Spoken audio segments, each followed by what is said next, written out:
Hey guys, welcome back to my channel.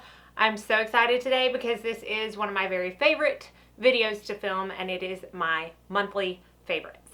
We are already to July. No, we are already through July. Holy cow. School starts in like 2 weeks. It's very bittersweet to me because I have to get up and like make lunches and stuff. But then I have a little bit of quiet time throughout the day. So yeah, bitter, sweet.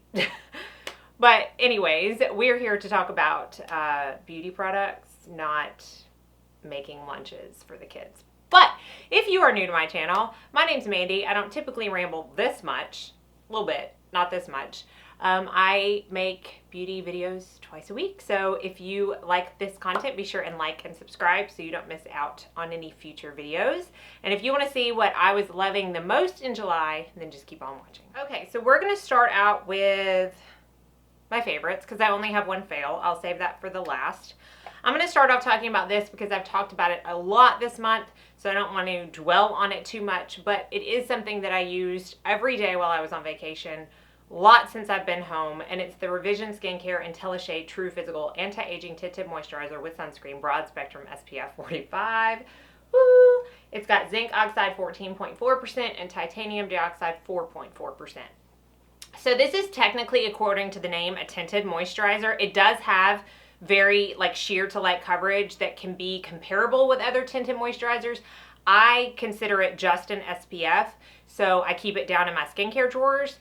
But on days when I just can't be bothered with makeup, I will use just this and it gives me just enough coverage. So I have done a video where I showed you my vacation look and I featured this in that video. So I will link that in a card or down below or somewhere so that you can go watch that if you haven't. It's very minimal. It takes 5 minutes, but it really did make me feel pulled together enough to feel comfortable leaving the house. I absolutely love this. Again, it's medical grade. Revision Skincare is a medical grade skincare line. It's got a lot of skincare benefits inside of it. And most importantly to me, it is a physical sunscreen. I just really love it. I highly recommend trying it out if you haven't already. Okay, I only have, well, 2 more complexion products. This one is the only new thing to me this month that I'm going to talk about. A lot of the other things are kind of revisited favorites. But this is the Jane Iredale Smooth Affair Facial Primer and Brightener. And I say this is new. This big one is new. I've gone through quite a few of the little sample sizes, the deluxe sizes that you get for like, I don't know, Drugstore sends it in some of their orders and stuff like that. This is basically what you would consider your typical primer. I believe it does have dimethicone in it.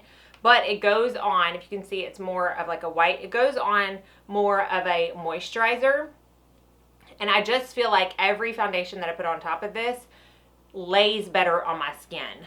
I don't know that I could really speak to longevity because I don't really have an issue with most of my favorite foundations breaking up on me because I don't have oily skin. But I can speak for the fact that everything lays down on it wonderfully.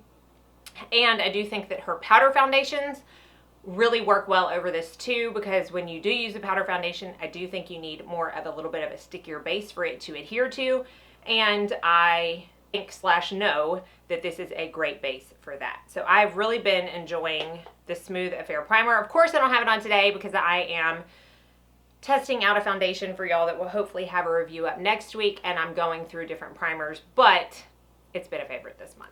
Okay, the other complexion product. My last video that I put up was a get ready with me kind of bronzy summer look. And I talked about the Too Faced concealer. I do like the Too Faced concealer.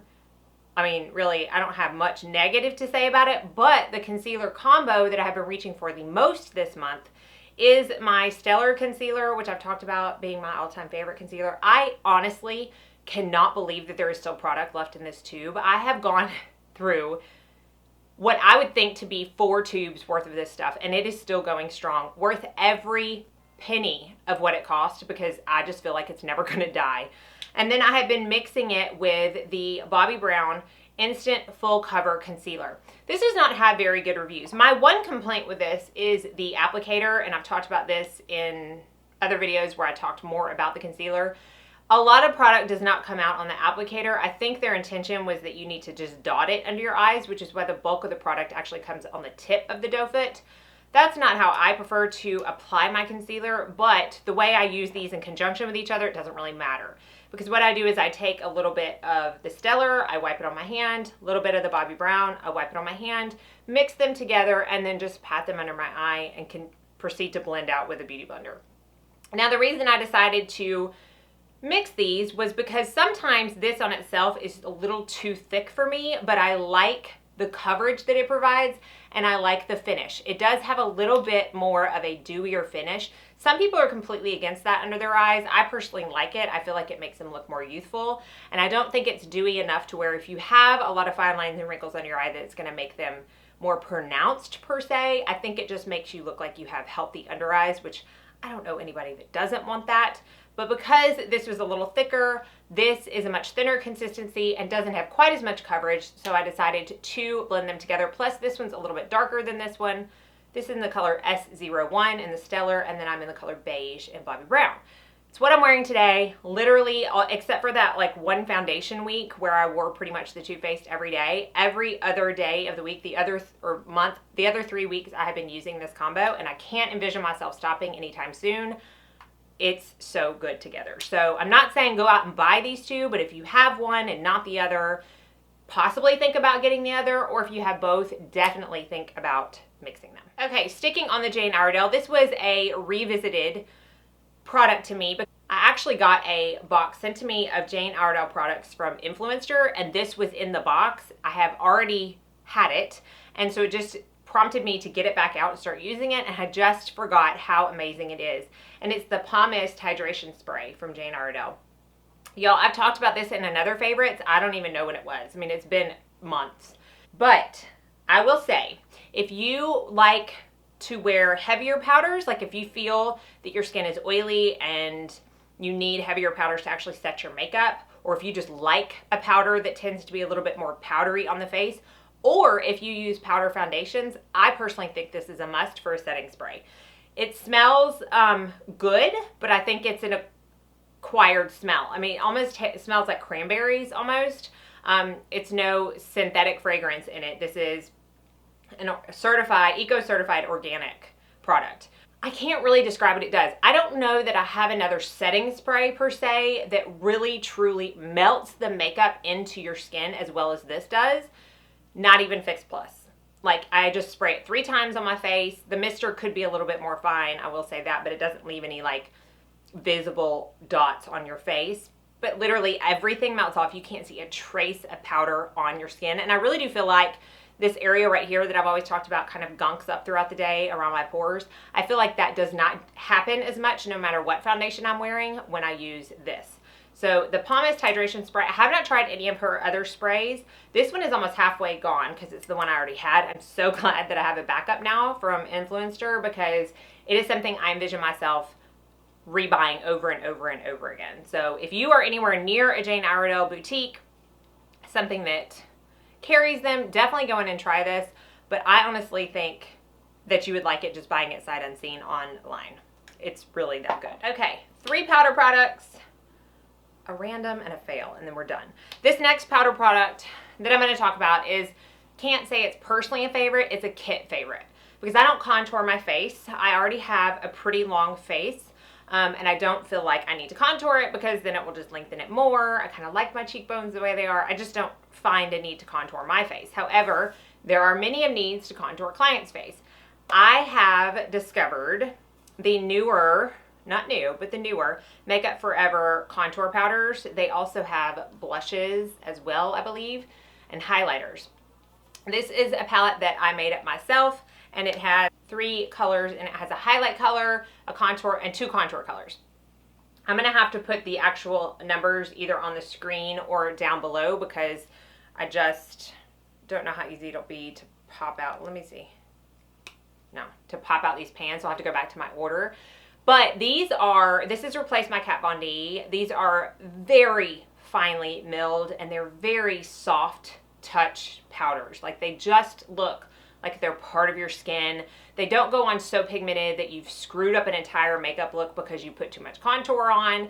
They blend well within themselves, and they also blend well with bronzers that you might put over them.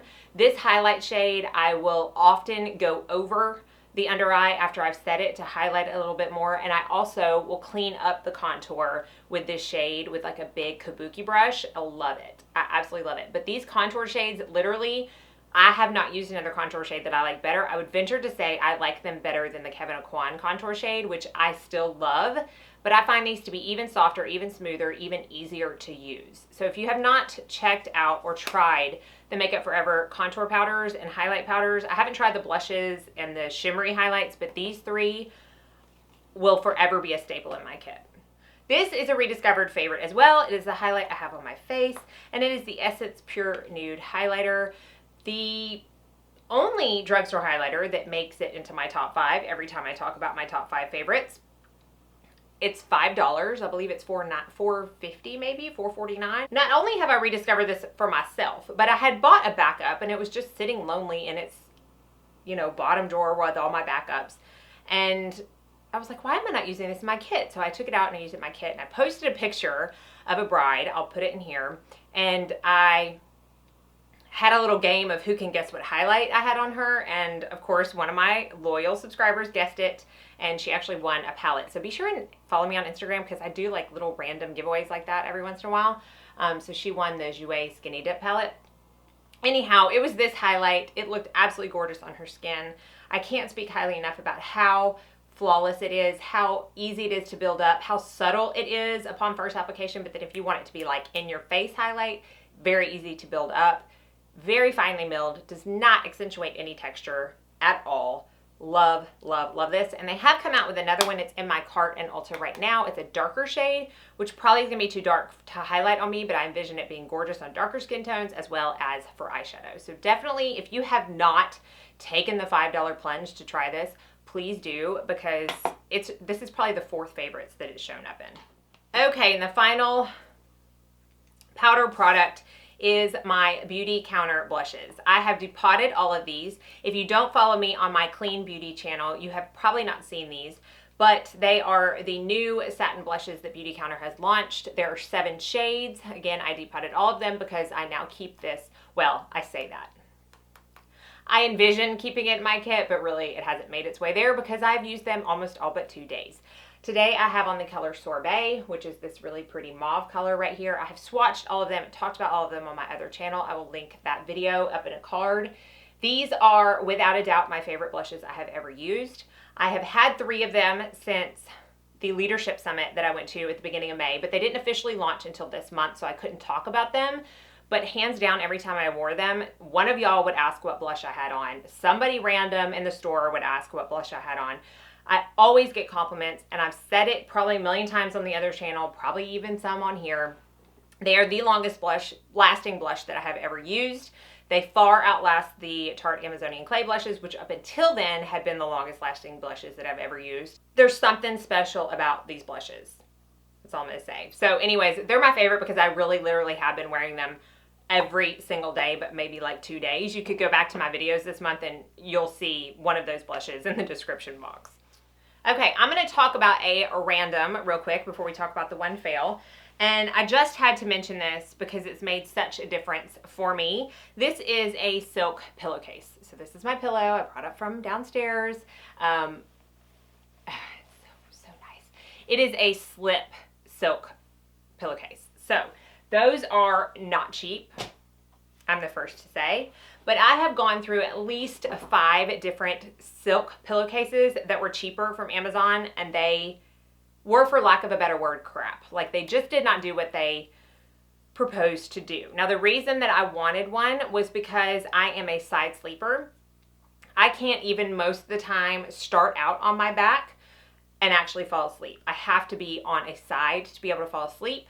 Most of the time I wake up on a side. Sometimes I don't move an inch from the side that I fell asleep on. Most of the time I sleep on my left side, sometimes my right, but the majority of the time this side. So I have a very distinguished line that probably nobody else but me could see under my left eye that I know for a fact is from sleeping on that side. from getting crinkles and you know whatnot. I can't train myself. I don't know if anybody who says they've trained themselves to sleep on their back for lack of being settled, they're lying, because you can't control what you do after you fall asleep. I can train myself to fall asleep on my back. That doesn't mean my body's going to listen to me throughout the night. So I almost always wake up, spend the majority on my side. I would wake up with big creases in my face that would take a long time to go away. So I was done with it. I'm like, I am willing to pay the $70 or $80 this pillowcase was. Yes, that's how much it is.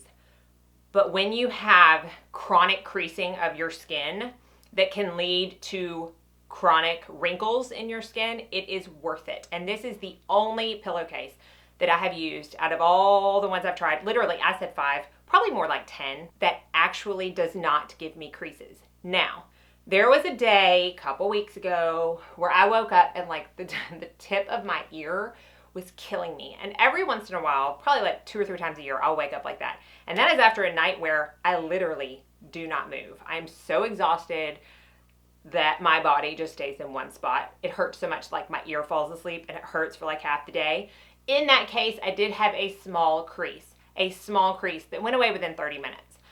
I'll take it, because if it were any other pillowcase, it would have been 500 creases that would have taken till 3 o'clock in the afternoon to fully go away.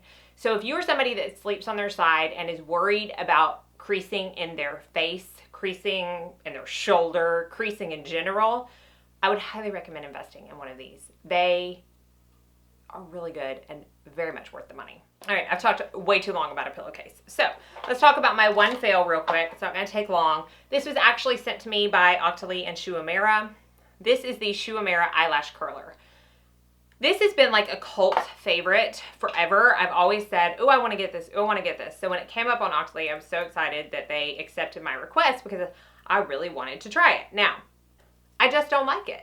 It won't fit around all my lashes. It's too round. So if you do have a much rounder eye shape, then you may like this if you don't have more of a longer almond-shaped eye. But for me, I could not get it around all my lashes. I was ending up crimping the outside lashes or the inside lashes, which in turn made them feel like they were gonna pull out. Never, ever want that. I just couldn't get it to work. It doesn't really pull out that much. So you don't have that big of a space to actually get your lashes in. I'm going to show you real quick a comparison between the eyelash curler that I use and love. This is the Kevyn Aucoin eyelash curler. It's the one I've used for, probably 2 years now.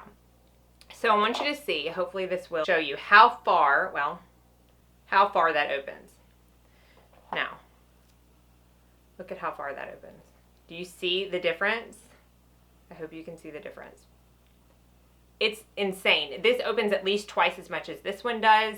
And when you put them like inside each other, the Shuamera can almost fit inside of the Kevyn Aucoin. So it's that much smaller and rounder. So for my eye shape, it was just a fail. But if you do have rounder eyes and you find that things like the Kevyn Aucoin are too big for you and they end up pinching your skin on the outside or the inside, you may like that. But for me, with the more elongated eyes, not my jam. So that concludes my July favorites. As always, I want to know what your favorite was this month and why, so be sure and leave it down in the comment section below. I thank you so much for watching, and I hope you all go out and have a very blessed day.